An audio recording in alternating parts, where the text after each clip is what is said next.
ಇಂದು ನಮ್ಮ ಜಿಲ್ಲಾ ರೈತ ಹೋರಾಟ ಸಮಿತಿ ವತಿಯಿಂದ ಸುದ್ದಿಗೋಷ್ಠಿ ಮಾಡುವ ಮುಖ್ಯ ಉದ್ದೇಶ ಏನಂದ್ರೆ,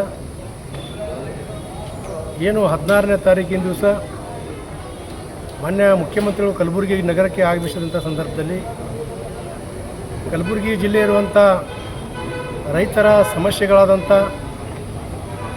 ನೆಟರೋಗದಿಂದ ತುತ್ತಾಗಿರುವಂಥ ತೊಗರಿ ಬೆಳೆಗೆ ಪರಿಹಾರವನ್ನು ನೀಡುವಂತೆ ಮತ್ತು ಕಲಬುರಗಿ ಜಿಲ್ಲೆಯಲ್ಲಿ ಅದರಲ್ಲಿ ವಿಶೇಷವಾಗಿ ಚಿತ್ತಾಪುರದಲ್ಲಿ ಆಗುತ್ತಿರುವಂಥ ಅಕ್ರಮ ಹಗಲು ಮರಳು ದರೋಡೆಯನ್ನು ಇವತ್ತು ತಡೆ ಹಿಡಿಬೇಕು ಎನ್ನುವಂಥ ದೃಷ್ಟಿಯನ್ನು ಇಟ್ಕೊಂಡು ಇವತ್ತಿನ ದಿವಸ ಮಾನ್ಯ ಮುಖ್ಯಮಂತ್ರಿಗಳಿಗೆ ಮನವಿಯನ್ನು ಕೊಡಲಿಕ್ಕೆ ನಮ್ಮ ನೇತೃತ್ವದಲ್ಲಿ ನಿಯೋಗ ಏನು ಮಾನ್ಯ ಪೊಲೀಸ್ ಅಧಿಕಾರಿಗಳಿಂದ ಅನುಮತಿ ಪಡೆಯಲಾಗಿತ್ತು. ಆದರೆ ಇವತ್ತಿನ ದಿವಸ ಮಾನ್ಯ ಮುಖ್ಯಮಂತ್ರಿಗಳಿಗೆ ಈ ಒಂದು ನಿಯೋಗ ಹೋಗಿ ಈ ಜಿಲ್ಲೆಯಲ್ಲಿರುವಂಥ ಅಕ್ರಮ ಮರಳುಗಾರಿಕೆ ಮತ್ತು ಇನ್ನಿತರ ಸರ್ಕಾರದ ವೈಫಲ್ಯವನ್ನು ಮುಖ್ಯಮಂತ್ರಿಗಳ ಗಮನಕ್ಕೆ ತರ್ತಾರೆ. ಇವರು ನನಗೆ ಮರ್ಯಾದೆ ಹೋಗ್ತದೆ ಅಂತ ತಿಳ್ಕೊಂಡು ಸನ್ಮಾನ್ಯ ಪ್ರಿಯಾಂಕಾ ಖರ್ಗೆ ಅವರು ಇವತ್ತು ಪೊಲೀಸ್ ಅಧಿಕಾರಿಗಳನ್ನು ದುರುಪಯೋಗ ಮಾಡಿ ಅವರನ್ನು ಬಿಟ್ಟು ಇವತ್ತಿನ ದಿವಸ ನಮಗೆ ಇವತ್ತು ಏನು ಒತ್ತಾಯಪೂರ್ವಕವಾಗಿ ಇವತ್ತಿನ ದಿವಸ ಅರೆಸ್ಟ್ ಮಾಡುವ ಮೂಲಕ ಏನು ಪಟ್ಟಾಮಕ್ಕೆ ಕರ್ಕೊಂಡೋಗಿ ಬಿಡುಗಡೆ ಮಾಡಿದರು. ಇದನ್ನು ನಾವು ಬಲವಾಗಿ ಖಂಡಿಸ್ತೀವಿ.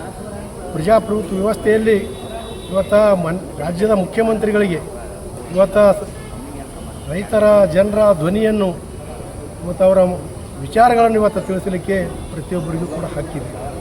ಆ ಹಕ್ಕನ್ನು ಇವತ್ತು ದಮನ ಮಾಡುವ ನಿಟ್ಟಿನಲ್ಲಿ ಮತ್ತು ಇವತ್ತು ಏನು ನಮ್ಮ ಮಾನವ ಹಕ್ಕುಗಳನ್ನು ಇವತ್ತು ಉಲ್ಲಂಘನೆ ಮಾಡುವ ಮುಖಾಂತರ ಇವತ್ತು ನಮ್ಮನ್ನು ತಡೆ ಹಿಡಿದು ನಾವು ಖಂಡಿಸ್ತಾ ಇದ್ದೀವಿ. ಏನು ನೀವು ಮಾನ್ಯ ಮುಖ್ಯಮಂತ್ರಿಗಳಿಗೆ ಕೊಡೋದು ತಡಿಸಿದಿರಿ, ಅದು ನಾವು ಮತ್ತೆ 16ನೇ ತಾರೀಕಿನ ದಿವಸ ನಮ್ಮ ನಿಯೋಗ ನಿಮ್ಮ ಅಕ್ರಮಗಳ ಬಗ್ಗೆ ವಿಸ್ತೃತವಾದಂಥ ವರದಿಯನ್ನು ಹೊತ್ತುಕೊಂಡು ಮಾನ್ಯ ಮುಖ್ಯಮಂತ್ರಿಗಳಿಗೆ ಗಮನಕ್ಕೆ ತಂದು ನಿಮ್ಮ ನಿಜ ಬಣ್ಣ ಬಯಲು ಮಾಡುವಂಥ ಕೆಲಸ ನಾವು ಮಾಡ್ತೀವಿ. ಇವತ್ತು ಜಿಲ್ಲೆಯಲ್ಲಿ ಏನು ನಡೆದ ಅನ್ನೋದು ಸನ್ಮಾನ್ಯ ಪ್ರಿಯಾಂಕಾ ಖರ್ಗೆ ಅವರು ಆತ್ಮಾವಲೋಕನ ಮಾಡ್ತಾರೆ.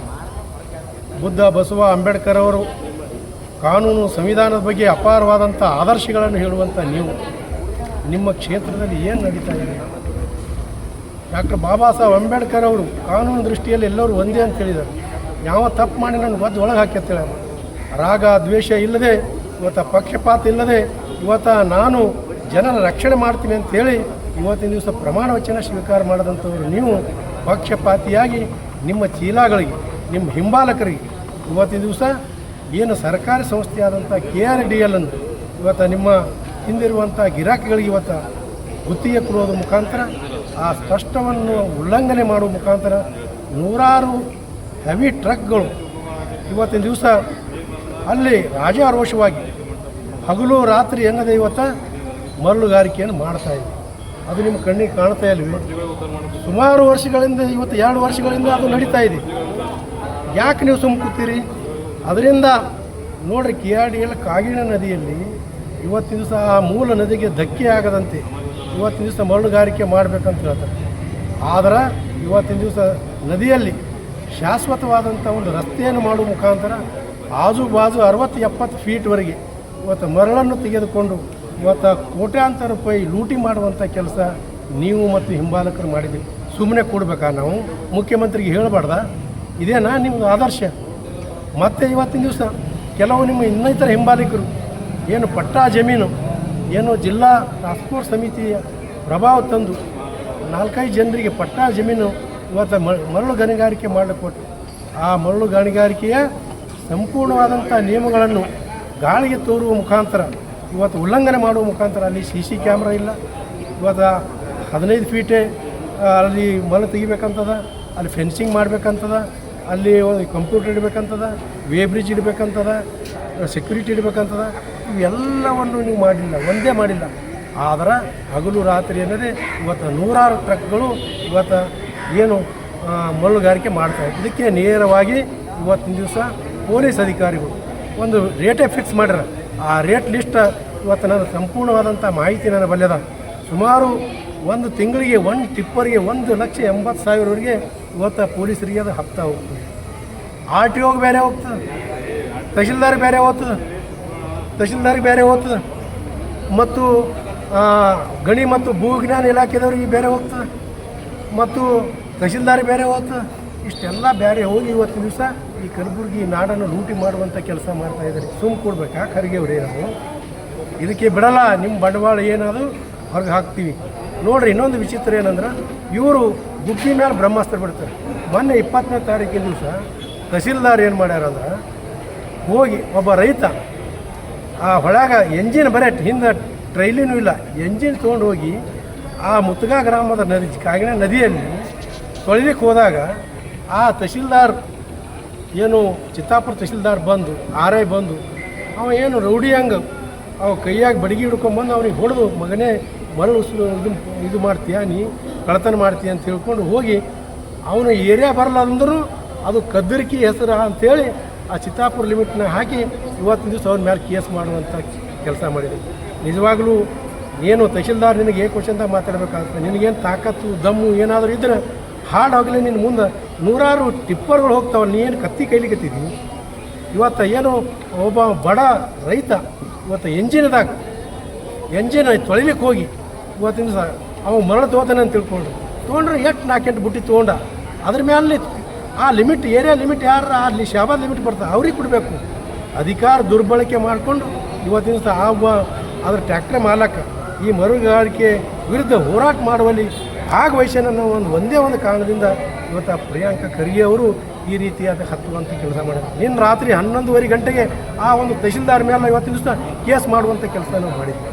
ಅದಲ್ಲದೆ ಇವತ್ತಿನ ದಿವಸ ಸಾಕಷ್ಟು ಇವತ್ತು ಈ ನಮ್ಮ ಈ ಒಂದು ಮರುಗಾಳಿಕೆ ಸಂಬಂಧಪಟ್ಟಂತೆ ನಮ್ಮ ಒಬ್ಬ 53/3 ಅನ್ನೋ ಒಬ್ಬ ಸರ್ವೆ ನಂಬರ್ದವ್ರು ಪ್ರೆಸ್ ಮೀಟ್ನೂ ಕೂಡ ಮಾಡಿದ್ರು.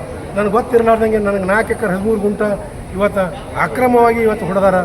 ನನ್ನ ಬಳಿ 13 ಕೋಟಿ ರೂಪಾಯಿ ಇವತ್ತಿನ ದಿವಸ ನನಗೆ ಲಾಸ್ ಮಾಡ್ಯಾರಂತ. ಅದಲ್ಲದೆ ಇನ್ನೊಬ್ಬರು ಅವತ್ತು ಮೊನ್ನೆ ನಮ್ಮ ವಿಜೇಂದ್ರ ಅವರು ವಿಸಿಟಿಗೆ ಹೋದಂಥ ಸಂದರ್ಭದಲ್ಲಿ ದೇವೇಂದ್ರ ಅಣಕಲ್ ಅಂತವ್ರು ಅವರೇ ನನಗೆ ಮಾಹಿತಿ ಕೊಟ್ಟಿರು, ಅವರೇ ನನಗೆ ಡ್ರೋನ್ ಕ್ಯಾಮ್ರಾ ಕೊಟ್ಟರು, ಅವರೇ ನನ್ನ 9 ಎಕರೆ ನಂದೇ ಅಕ್ರಮವಾಗಿ ಹೊಡೆದಾರಣ ಇವರು, ನನಗೆ ಅಂಜಿಸಿ ನನ್ನ ಕೈಲಿ 6 ಲಕ್ಷ ರೂಪಾಯಿ ಕೊಟ್ಟು ಇದು ತೊಗೊಂಡ್ರೆ ಎಲ್ಲ ಮಾಹಿತಿ ಕೊಟ್ಟರೆ ಅವರು ಪ್ರಿಯಾಂಕಾ ಖರ್ಗೆ ಅವ್ರು ಖುಷಿ ಮಾಡೋ ಸಲುವಾಗಿ BJPಗೆ ಧಿಕ್ಕಾರ ಇದಕ್ಕೆ ಧಿಕ್ಕಾರ ಅನ್ನುವಂಥ ಒಂದು ಕುತಂತ್ರ ನೀತಿಯನ್ನು ಮಾಡ್ತಾ ಇದ್ದೀರಲ್ಲ. ಯಾರೂ ನಿಮಗೆ ಕೇಳಕ್ಕೆ ಬರಬಾರ್ದ. ನೀವು ಅದೇ ಬಳ್ಳಾರಿಗೆ ಸಿದ್ದರಾಮಯ್ಯ ತೊಗೊಂಡು ಡಂಗರ್ ಹೊಡೆದು ಗಣಿಗಾರಿಕೆ ವಿರುದ್ಧ ಹೋರಾಟ ಮಾಡಿದ್ರಿ, ವಿರೋಧ ಪಕ್ಷ ನಿಮ್ಗೆ ಯಾರು ಅಡ್ಡಿಪಡಿಸಿದ್ರ? ನಿಮ್ಮ ಬಂಡವಾಳ ಹೊರಗೆ ಬರ್ತದೆ ತಿಳ್ಕೊಂಡು ಇವತ್ತು ರಾಜ್ಯಾಧ್ಯಕ್ಷರು ಬಂದ್ರೆ ಇವತ್ತಿನ ದಿವಸ ಬಂಡವಾಳ ಹೊರಗೆ ಬರ್ತದೆ ಅಂತೇಳಿ ಕೆಲವು ಚೀಲಗಳು ಕಳಿಸಿ ಧಿಕ್ಕಾರ ಕೂರಿಸುವಂಥ ಕೆಲಸ ಮಾಡ್ತಾಯಿದ್ದೀರಾ. ಇದಕ್ಕೆಲ್ಲ ಹಿಗ್ಗರು ಜಗ್ಗದಲ್ಲ. ಈ ಕಲಬುರಗಿಯ ನೆಲ ಜಲ ಸಂಪನ್ಮೂಲ ರಕ್ಷಣೆ ಮಾಡೋ ಸಲುವಾಗಿ ನಾವು ಹೋರಾಟ ಮಾಡ್ತಾ ಇದ್ದೀವಿ. ಇವತ್ತಿನ ದಿವಸ ನಿಮ್ಮ ಏನು ನಿಜ ಬಣ್ಣ ಬಯಲು ಮಾಡ್ತಾಯಿದ್ದೀವಿ. ಆದ್ದರಿಂದ ನೀವು ಒಂದು ವೇಳೆ ಪಾರದರ್ಶಕವಾಗಿ ಇವತ್ತಿನ ದಿವಸ ಕಲಬುರಗಿ ಜಿಲ್ಲೆಯಲ್ಲಿ ಸರಣಿ ಕೊಲೆಗಳಾಗ್ತಾಯಿವೆ, ಪ್ರಚೋದಿತ ಆತ್ಮಹತ್ಯೆ ಆಗ್ತಾಯಿವೆ, ಮಕ್ಕಳ ಮೇಲೆ ಅಪ್ರಾಪ್ತ ಬಾಲಕರ ಮೇಲೆ ಪ್ರಚೋದಿತ ಆತ್ಮಹತ್ಯೆಗಳಾಗ್ತಾಯಿವೆ. ಸರಣಿ ಇವತ್ತಿನ ದಿವಸ ನೋಡಿರಿ, ಇವತ್ತು ಕೊಲೆಗಡಕರಿಗೆ ಹಿಡಿಯಲಿಕ್ಕೆ ಹೋಗಬೇಕಾದ್ರೂ ಕೂಡ ಪರ್ಮಿಷನ್ ಇವತ್ತು ಪೊಲೀಸರು ತೊಗೋಬೇಕು. ಅವ್ರು ಖರ್ಗೆ ಅವ್ರ ಪರ್ಮಿಷನ್ ತೊಗೊಂಡೇ ಮಾಡಬೇಕು. ಮುಂದಿನ ಆಗ್ರಹ ಏನು ಸರ್? ಆದ್ದರಿಂದ ನಮ್ಮದು ಮುಂದಿನ ಆಗ್ರಹ ಏನಪ್ಪ ಅಂದ್ರೆ ಏನು ಅಕ್ರಮ ಹೊಣೆಗಾರಿಕೆ ಆಗ್ತದೆ ಅವ್ರ ಮೇಲೆ ಕೇಸ್ ದಾಖಲಿಸಿ ಏನು ಪೊಲೀಸ್ ಅಧಿಕಾರಿಗಳನ್ನು ಎಲ್ಲರನ್ನೂ ವಜಾ ಮಾಡಬೇಕು. ಈಗ ಆ ತಹಶೀಲ್ದಾರ್ ಏನು ದುರುಪಯೋಗ ಮಾಡಿಕೊಂಡು ನಮ್ಮ ಒಬ್ಬ ವ್ಯಕ್ತಿಯ ಮೇಲೆ ಒಂದು ಕೇಸ್ ಹಾಕಿರಲ್ಲ, ಕೇಸ್ ವಾಪಸ್ ತಗೋಬೇಕು. ಅವ್ರ ಮೇಲೆ ಅಧಿಕಾರ ದುರುಪಯೋಗದ ಒಂದು ಕೇಸ್ ದಾಖಲಿಸಿ ಅವರಿಗೆ ಸಸ್ಪೆಂಡ್ ಮಾಡಬೇಕು. ಇದರಲ್ಲಿ ಭಾಗಿಯಾಗಿರುವಂಥ ಗಣಿ ಅಧಿಕಾರಿಗಳಿಗೆ ಕೂಡ ಸಸ್ಪೆಂಡ್ ಮಾಡಬೇಕು. ಮತ್ತು ರೈತರಿಗೆ ಬರಬೇಕಾದಂಥ ಇನ್ಶೂರೆನ್ಸನ್ನು ನೀವೇನು ಡಿಕ್ಲೇರ್ ಮಾಡಿರಿ ಕೂಡಲೇ ಅದು ಬಿಡುಗಡೆ ಮಾಡಬೇಕು. ಇನ್ನುಳಿದ ವಿಮಾ ರೈತರಿಗೆ ಕೂಡ ಸುಮಾರು 300 ಕೋಟಿ ರೂಪಾಯಿ ರೈತರಿಗೆ ಪರಿಹಾರವನ್ನು ಘೋಷಣೆ ಮಾಡಬೇಕು.